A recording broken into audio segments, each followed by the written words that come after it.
Iniciamos la presentación 3 de la semana 7.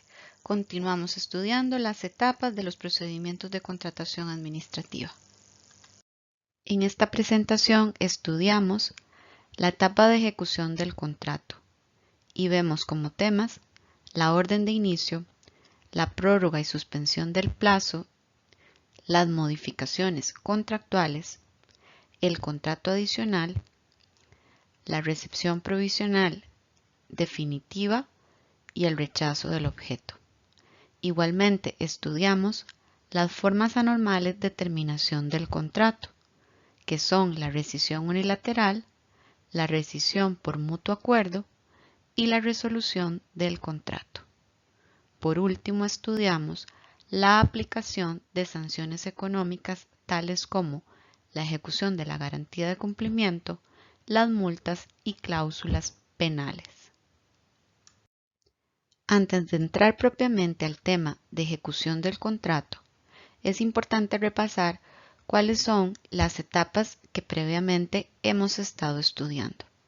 Recordemos que una vez que el acto final se adopta, ya sea a través de una adjudicación, de una declaratoria de desierto o de infructuoso, hay un plazo para presentar recursos contra esa decisión final.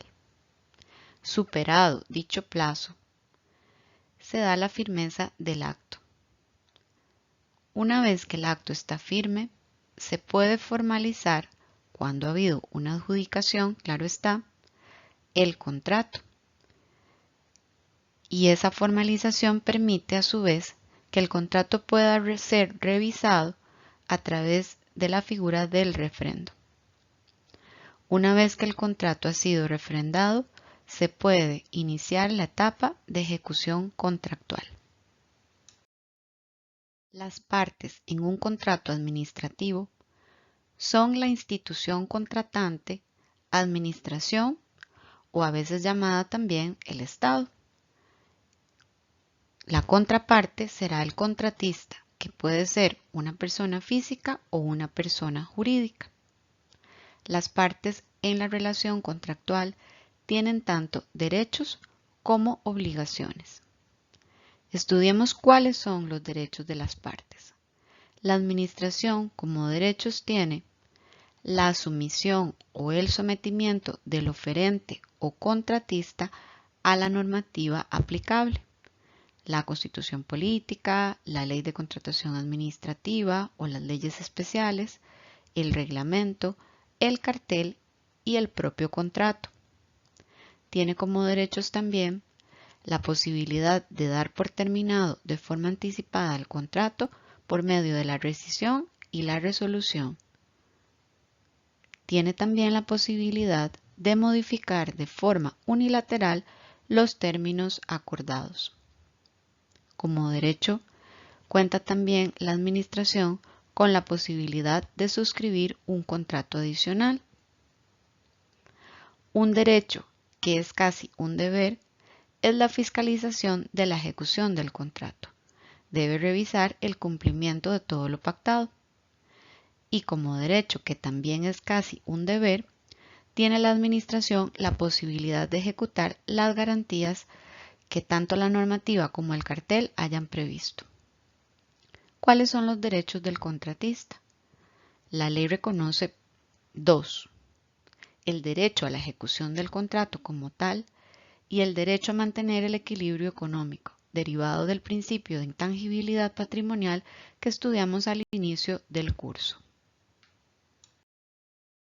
En cuanto a las obligaciones de las partes, podemos decir que la administración tiene la obligación de cumplir con los compromisos adquiridos, es decir, empezando por el pago y cumpliendo con todas las actividades que le prometió al contratista. Debe además prestar colaboración para que el contratista pueda ejecutar el contrato y debe tramitar en un máximo de 30 días cualquier gestión del contratista relacionada con la etapa de ejecución contractual. Por su parte, el contratista tiene como obligación el cumplimiento de lo pactado y además tiene el deber de verificar los procedimientos. Esto quiere decir que el contratista y desde la etapa de presentación de las ofertas, es decir, cuando es solo un oferente, está obligado a corroborar que el procedimiento utilizado por la administración es el que corresponde según el monto y la naturaleza del negocio. No podría el contratista excusarse o evadir una responsabilidad señalando que desconocía que en lugar de utilizarse, por ejemplo, una contratación directa, debía hacerse una licitación pública. Es su obligación corroborar que el procedimiento que se utiliza es el que corresponde.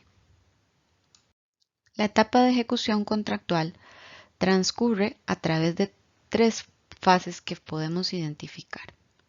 La orden de inicio, que es el inicio formal del procedimiento, que no es lo mismo o no se identifica necesariamente con la llamada orden de compra, que vimos que es un documento presupuestario que podría utilizarse para servir también como orden de inicio.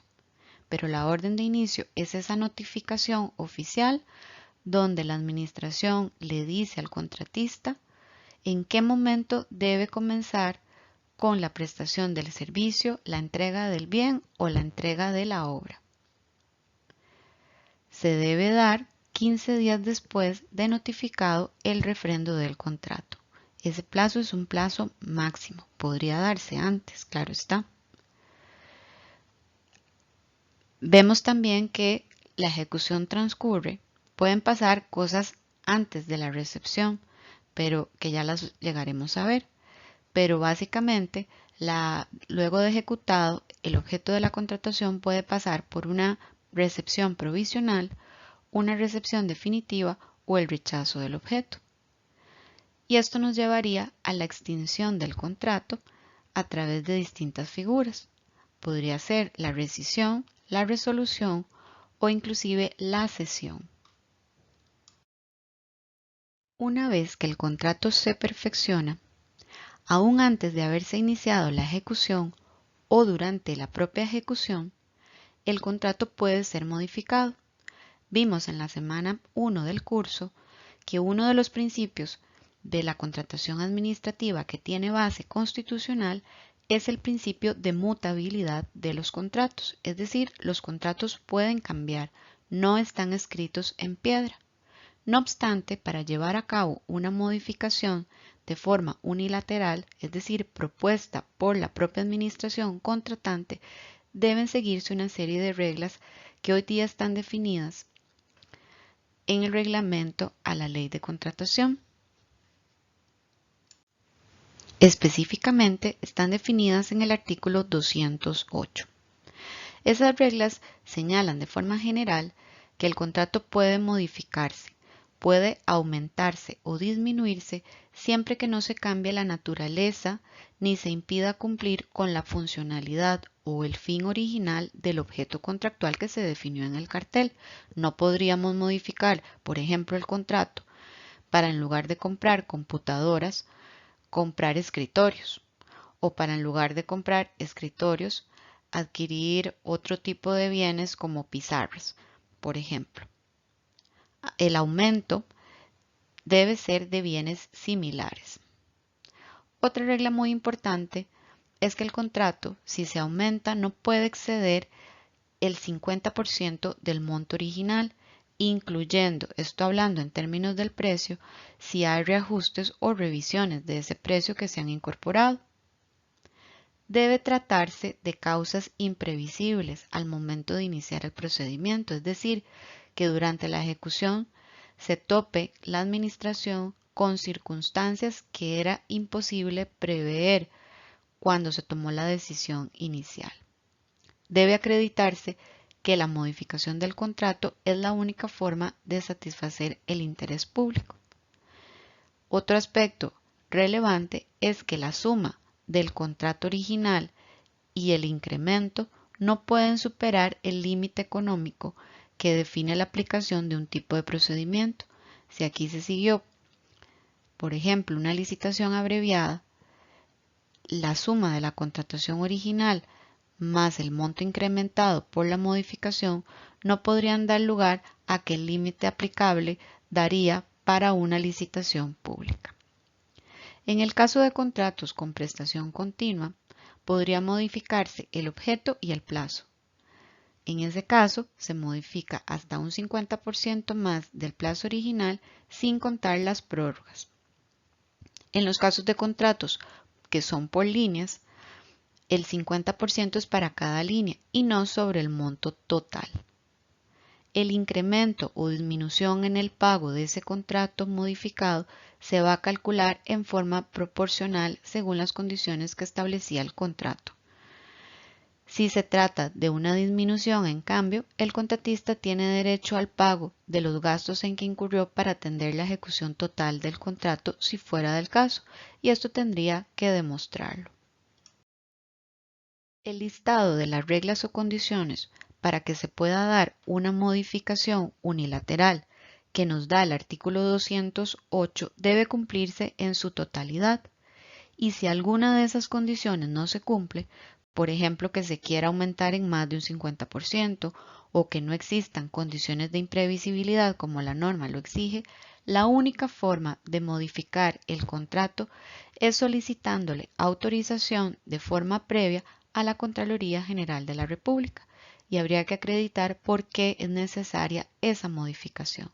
La Contraloría tiene un plazo de 10 días hábiles para verificar la naturaleza de la modificación, el estado de ejecución del contrato y las razones de interés público para poder autorizar que el contrato sea cambiado. El plazo de ejecución de un contrato también puede prorrogarse o suspenderse. Esto lo regulan los artículos 206 y 207 del reglamento. En caso de demoras generadas por la propia administración o por causas que no son atribuibles al contratista, el contratista podría solicitar una prórroga al plazo de ejecución, pero debe pedirla dentro de los 10 días hábiles siguientes al momento en que conoció el motivo de la demora.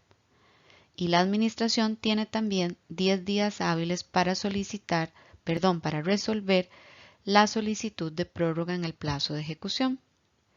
La prórroga, muy importante, debe pedirse con el plazo contractual vigente y no después de que el plazo sea vencido.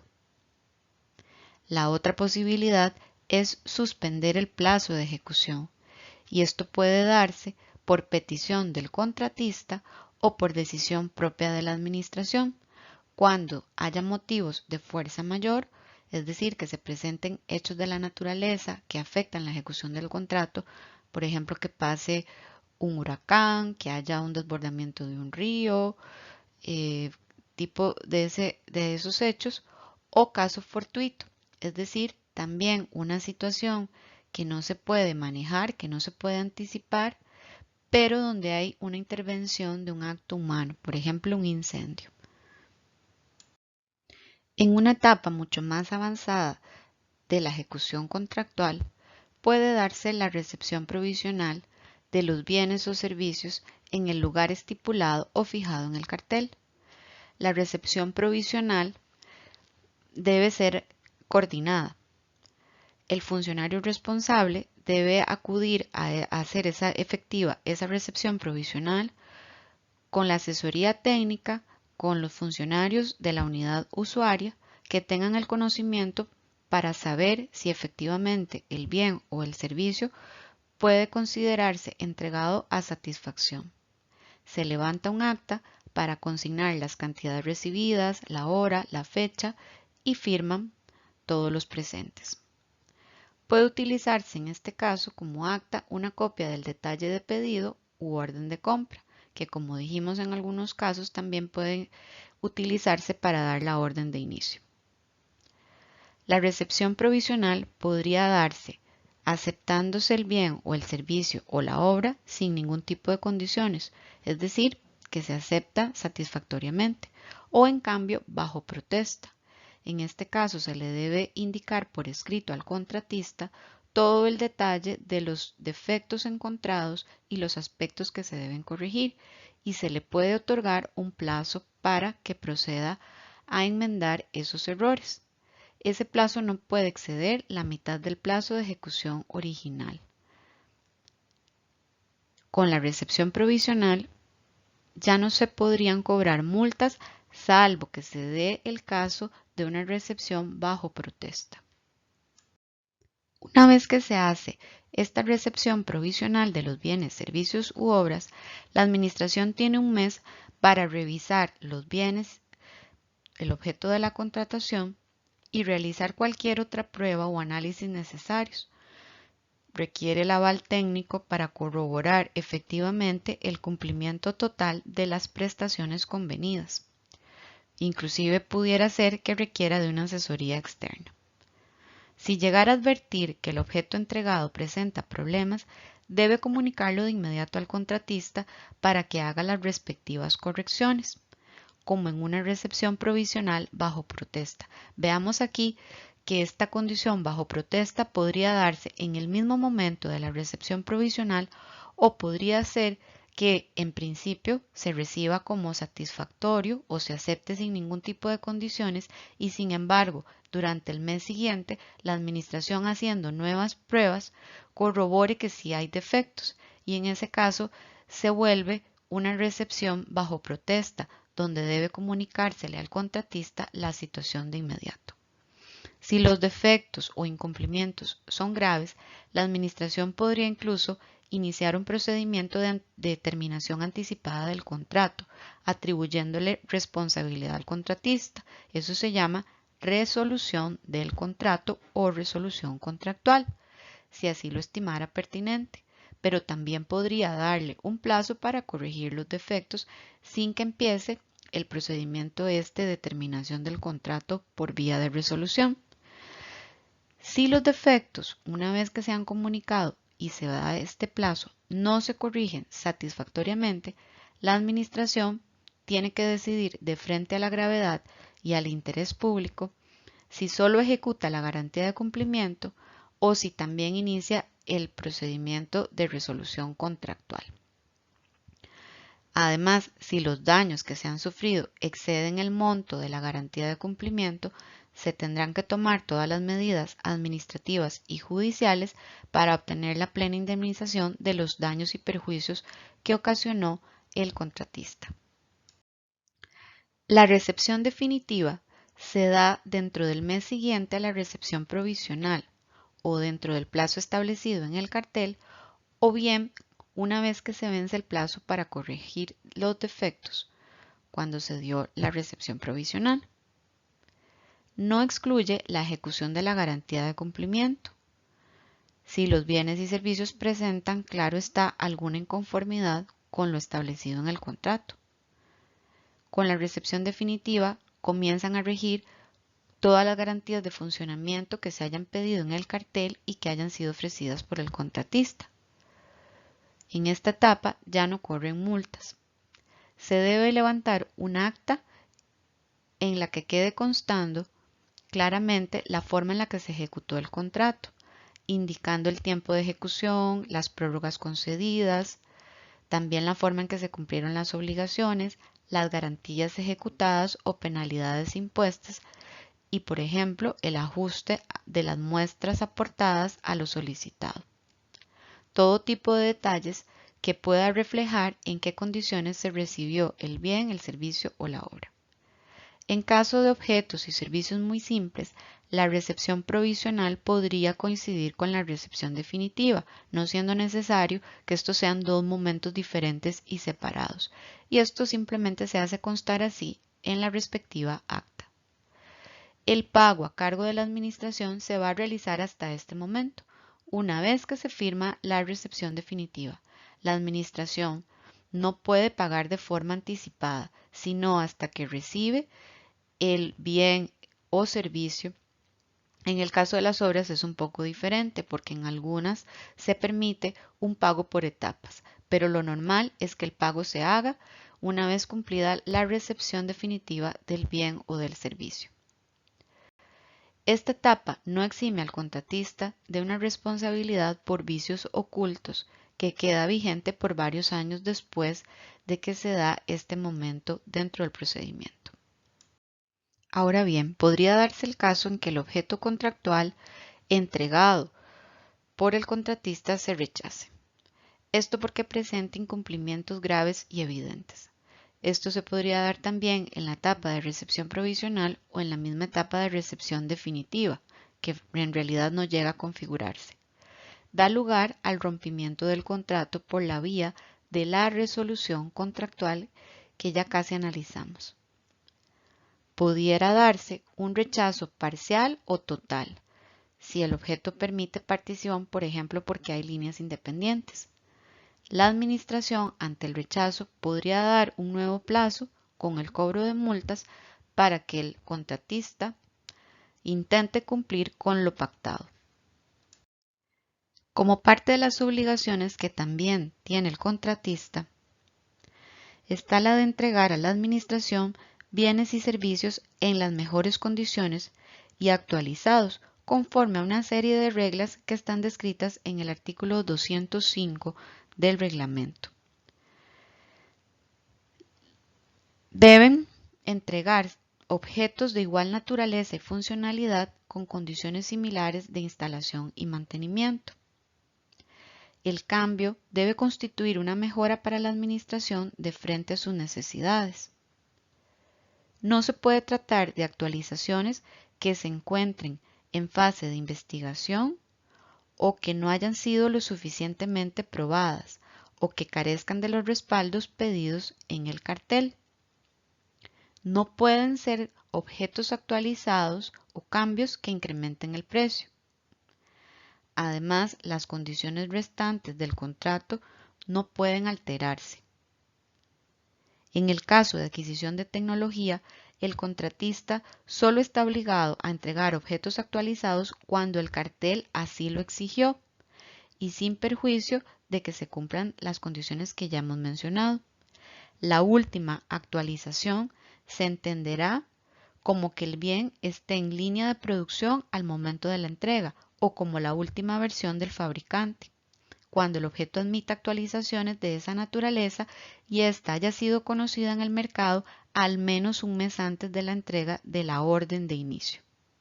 Para esos efectos, la entidad puede pedirle al contratista que respalde el ofrecimiento con una certificación emitida directamente por el fabricante.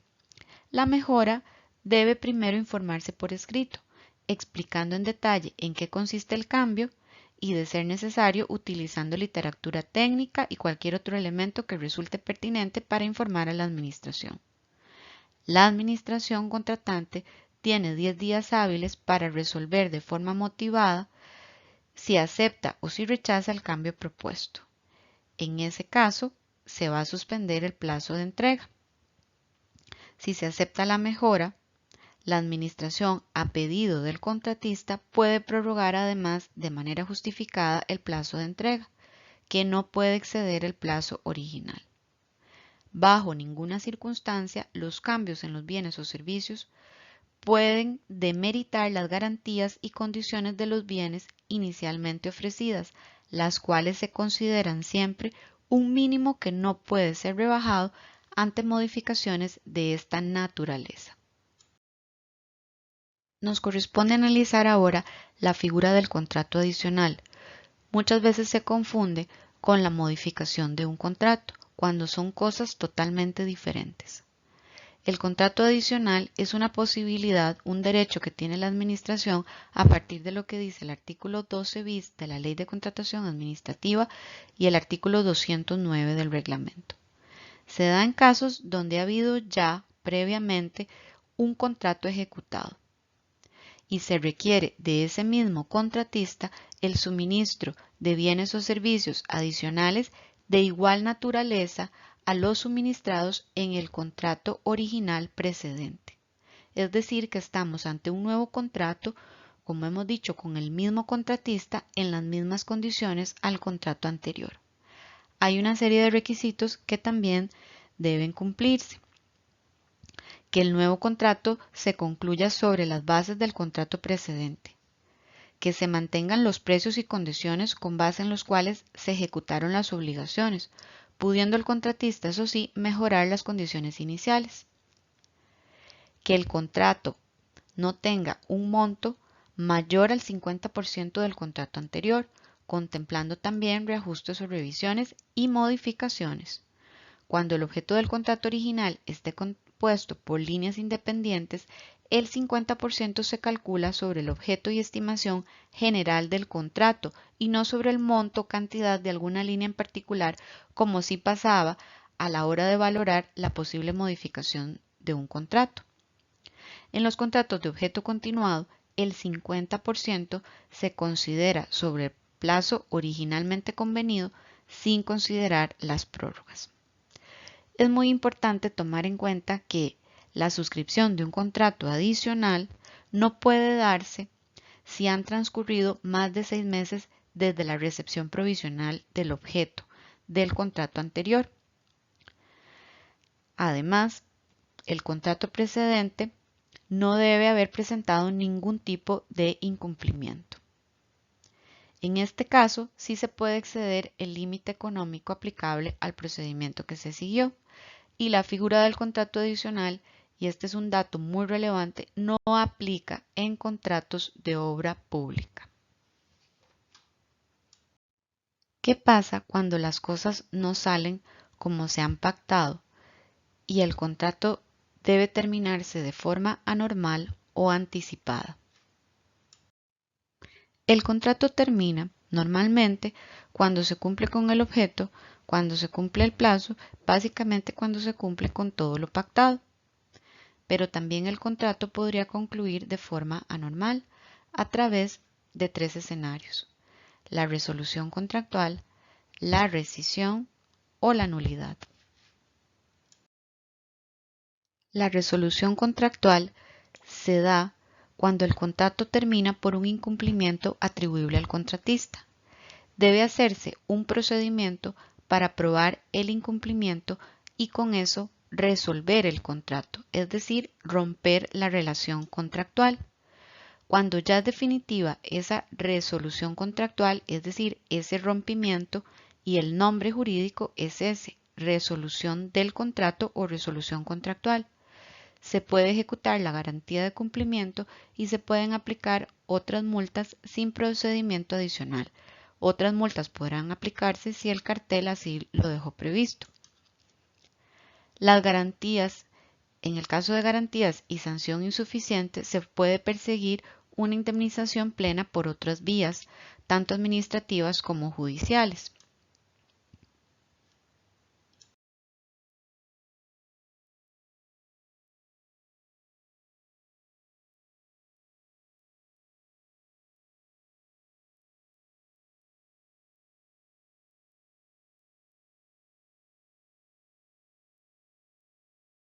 La rescisión contractual, en cambio, puede ser de dos tipos: unilateral por razones de interés público, caso fortuito o fuerza mayor, o bilateral o por mutuo acuerdo.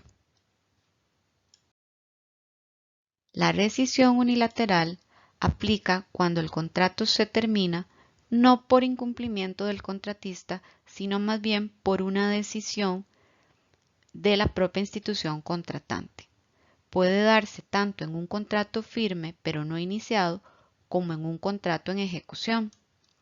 Debe darse a través de un acto motivado que demuestre la causa con prueba. Se le va a dar un traslado al contratista por 15 días hábiles.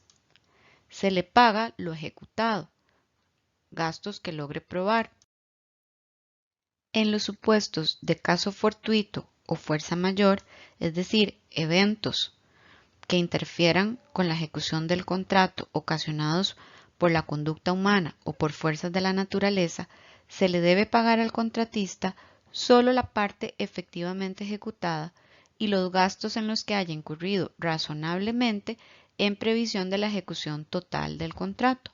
No puede haber un enriquecimiento incausado de la administración y por lo tanto se le paga lo que efectivamente el contratista gastó para ejecutar la parte que ya lleva ejecutada o lo que tenía por ejecutar, porque recordemos que puede darse aún antes de iniciarse el contrato. Sin embargo, el contratista podría ya haber incurrido en gastos. En el caso de una rescisión unilateral basada en razones de interés público, además se le debe pagar al contratista no solo la parte del contrato efectivamente ejecutada, como en el caso anterior, sino también los daños y perjuicios que se le han ocasionado. Esto sí requiere prueba del contratista, tanto de la parte ejecutada como de esos daños, ese lucro cesante que reclama. La terminación del contrato también podría darse de forma anticipada y anormal a través de la figura de la rescisión por mutuo acuerdo. Hay un convenio entre las partes, pero deben existir razones de interés público. No debe existir un incumplimiento del contratista que se quiera encubrir o tapar y de esa forma pasarlo como por un acuerdo. Puede haber acuerdo en la liquidación, porque el contratista tendrá derecho también a que se le indemnice, según las reglas que vimos para los casos anteriores, como en la rescisión unilateral por razones de interés público. Como hemos visto, tanto en la rescisión unilateral como en la rescisión por mutuo acuerdo, la administración puede reconocer el pago de una liquidación al contratista. Esa liquidación requiere de la prueba correspondiente que éste llegue a presentar, pero además requiere la aprobación de la Contraloría General de la República. Los derechos y obligaciones de un contrato, ya sea de un contrato no iniciado o en ejecución, pueden ser cedidos del contratista a un tercero.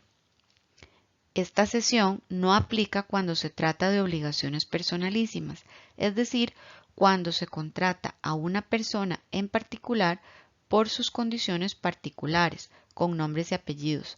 El caso de que se quiera un artista, un pintor, un escultor o un profesional en derecho o un ingeniero, alguien en particular por sus condiciones que lo caracterizan.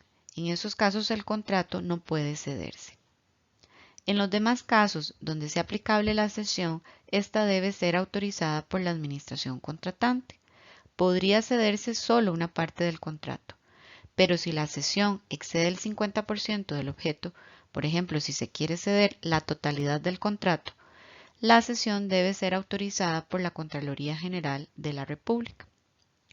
El cesionario, que sería el nuevo contratista, viene a asumir todos los derechos y las obligaciones, y en cambio el cedente o el contratista original queda libre de toda responsabilidad, obligación y derecho frente a la administración. Durante la ejecución contractual hemos visto que pueden presentarse irregularidades, unas más graves que otras. Y dentro de las herramientas con las que cuenta la administración, para indemnizarse y para corregir esos defectos o irregularidades en la ejecución, cuenta con la posibilidad de imponer sanciones de orden económico. Curiosamente, el artículo 14 de la Ley de Contratación Administrativa señala como un derecho de la Administración la ejecución de garantías. Dice que cuando un oferente o un contratista incumple, la Administración puede hacer efectiva la garantía correspondiente. Ahora bien, también dice la norma que la decisión administrativa de ejecutar esa garantía debe ser motivada y se debe dar audiencia previa al interesado para exponer su posición, es decir, que aquí queda como una mera posibilidad. No obstante, deberíamos señalar que es prácticamente una obligación para la Administración tratar de obtener el resarcimiento por los daños y perjuicios que un incumplimiento del contratista le haya generado, con lo cual, más que un derecho, la ejecución de garantías y la aplicación de otras sanciones económicas es un deber de la Administración derivado de la fiscalización del contrato. Hemos estudiado ya que en los procedimientos de licitación pública y de licitación abreviada es obligatorio exigir una garantía de cumplimiento. Esta garantía viene a respaldar justamente cuando hay incumplimientos del contratista en la fase de ejecución. Se utiliza para resarcir a la administración de los daños y perjuicios que ocasionen esos incumplimientos. procede para indemnizar demoras en la ejecución, pero solo en el caso de que no se haya solicitado una cláusula penal para sancionar esas demoras. Cuando el contratista incumple solo alguna obligación contractual, la garantía de cumplimiento se ejecuta parcialmente, y esto lo obliga a que en caso de continuar el contrato deberá reponer o ampliar el monto. Si el monto, además de la garantía de cumplimiento, es insuficiente para indemnizar a la administración, hemos dicho ya en reiteradas ocasiones que ésta tendrá que acudir a otras vías legales para obtener la indemnización total. Otra de las consecuencias que a nivel económico puede traer un incumplimiento contractual procede de la aplicación de cláusulas penales o multas, reguladas en los artículos 47 a 50 del Reglamento a la Ley de Contratación Administrativa. La ley como tal no tiene un desarrollo de esta figura, pero a nivel de criterios de Contraloría, de criterios judiciales, sí que hay mucho desarrollo. Las cláusulas penales y multas son sanciones económicas basadas en los principios de razonabilidad, proporcionalidad y trascendencia. La clave de estas sanciones económicas es que deben estar debidamente establecidas en el cartel, es decir, que la administración, desde que concibe el objeto de la contratación y la forma en la que se va a ejecutar el contrato, debe analizar cuáles son los riesgos que puede tener de algún incumplimiento y cuál sería la consecuencia económica que ese incumplimiento debería traer para el contratista, dado el impacto que ese incumplimiento tendrá en la ejecución del objeto y sobre todo en la satisfacción del interés público que hay de por medio. Si por ejemplo se trata de la contratación de un servicio de limpieza de un hospital, sabemos que el hecho de que el contratista incumpla, por ejemplo, que no entregue los productos de limpieza apropiados o que el personal no se presente o que llegue tarde, tiene una incidencia directa. Pensemos si se tratara de la limpieza de un quirófano. Eso es algo vital a nivel de la prestación de servicios de salud. Entonces la administración, desde que redacta el cartel, debe incorporar cláusulas penales y multas que castiguen ese tipo de incumplimientos. ¿Cuál es la clave? Tiene que especificar en el cartel o pliego de condiciones cuáles conductas generarán esta sanción económica, cláusula penal o multa, como ya veremos más adelante, cada una para lo que aplica. Y la ventaja que tiene es que desarrolladas desde el pliego de condiciones facilitan el momento de aplicar la sanción. Ha habido todo un debate sobre si estas cláusulas penales y multas se pueden aplicar de manera automática. En principio el reglamento parte de que sí. Sin embargo, hubo una interpretación de la Sala Constitucional que llegó a establecer que tenía que darse un debido proceso. E inclusive llegó a mencionar que tenía que hacerse un procedimiento sumario, en el cual se le traslada al contratista el motivo del incumplimiento y se le da una oportunidad para defenderse, con lo cual esa aplicación automática quedó en entredicho. No obstante, la Sala Constitucional ha cambiado su posición y desde el año 2017, y es la posición que la Contraloría mantiene, pues la aplicación de las cláusulas penales y multas se entiende que es automática. No existe la obligación de demostrar el daño, aunque sí es claro que habría que demostrar que la responsabilidad es del contratista. Pensemos que el contratista va a ir a entregar un equipo y resulta que la institución está en huelga y el área donde hay que entregar el equipo no está trabajando y el contratista se va a retrasar con la entrega. Pero eso ya no es su responsabilidad porque hay un hecho externo que le impide ejecutar con lo pactado. En ese caso, sería poco probable o poco procedente aplicar una cláusula penal o una multa castigando al contratista por no haber entregado en tiempo, porque había un hecho externo que se lo impedía. Ahí es donde puede existir ese tipo de debate. Sin embargo, al decir la Sala Constitucional que no se debe hacer debido proceso, lo que sí ha señalado es que siempre la aplicación de cláusulas penales y multas da la posibilidad al contratista de presentar recurso. ¿Cuáles recursos? Los recursos que establece la Ley General de la Administración Pública para cuestionar y para poder llegar a demostrar, si fuera el caso, que no fue su responsabilidad el incumplimiento en el que incurrió. En el cartel se debe ponderar en cada caso el monto del contrato, el plazo, el interés público involucrado y a partir de ahí se debe desarrollar lo que son las multas y cláusulas penales basados siempre en estos principios de razonabilidad, proporcionalidad y trascendencia. El quantum debe estar motivado y no podría exceder el 25% del monto total del contrato en aplicación de una regla que está en el Código Civil. Las multas se cobran por defectos en la ejecución. Se debe considerar cuando se van a fijar en el cartel el monto, el plazo, el riesgo y las repercusiones del posible incumplimiento, porque eso justamente es lo que sancionan. Los incumplimientos que generan el cobro de las multas deben estar detallados en el cartel. Esa justamente es la clave en la aplicación de estas sanciones económicas.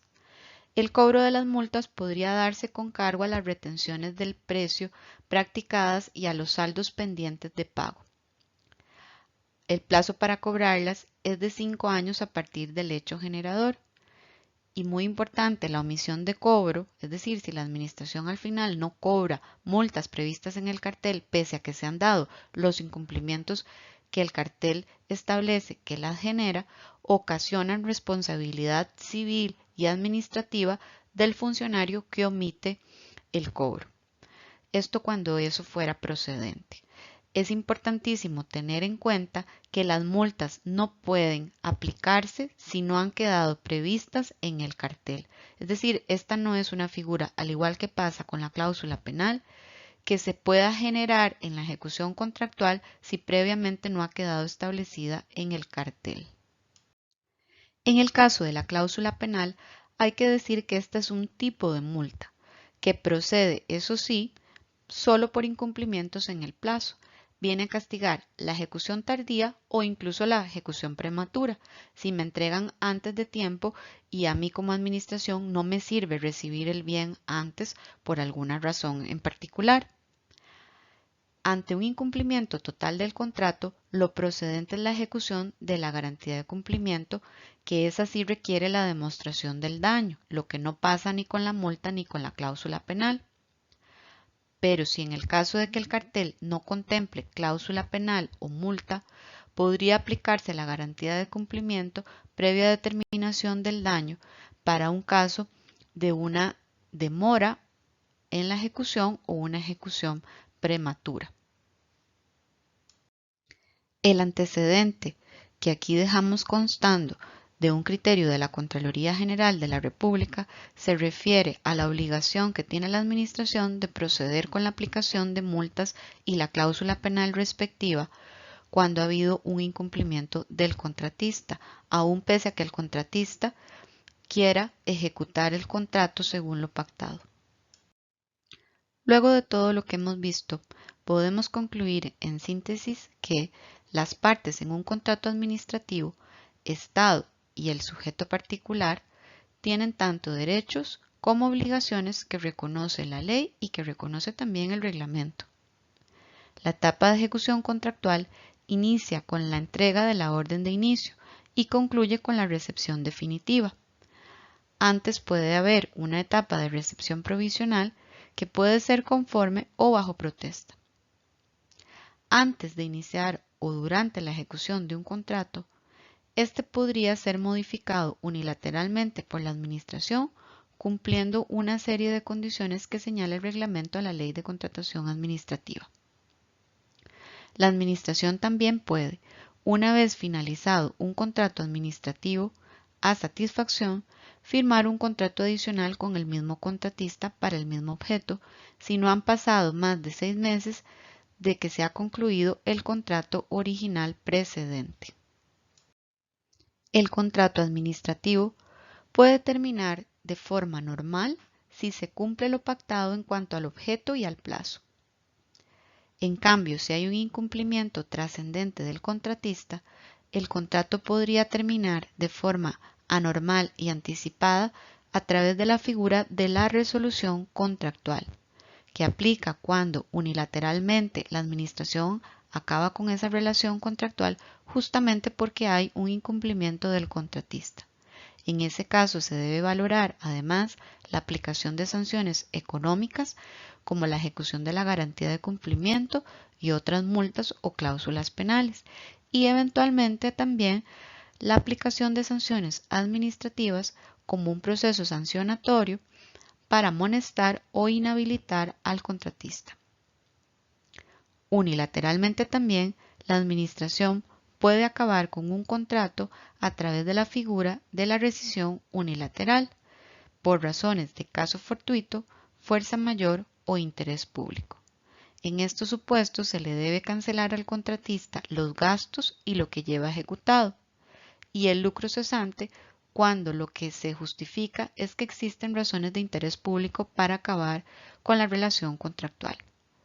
Cualquier gasto o lucro cesante que se le vaya a reconocer al contratista requiere de prueba y requiere además de la aprobación de la Contraloría General de la República si se va a dar la respectiva liquidación.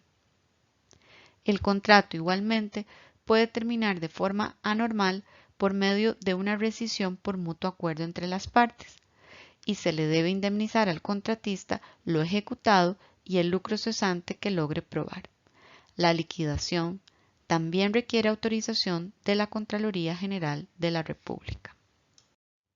El contrato también podría ser cedido a un tercero mediante la figura de la cesión, siempre que lo apruebe la Administración y la Contraloría General de la República cuando la cesión sea por más de un 50% del objeto contractual. Ante incumplimientos del contratista, la Administración está obligada a gestionar la aplicación de las sanciones económicas y administrativas que procedan. Como sanciones económicas aplicables, tenemos las garantías, tanto de participación para la etapa del oferente o de cumplimiento cuando se trata del contratista. En la etapa de ejecución, lógicamente, la que se ejecuta es la garantía de cumplimiento. El cartel podría haber incluido otras sanciones económicas como multas o cláusulas penales, cuyo detalle tiene que estar preestablecido en las condiciones del pliego cartelario.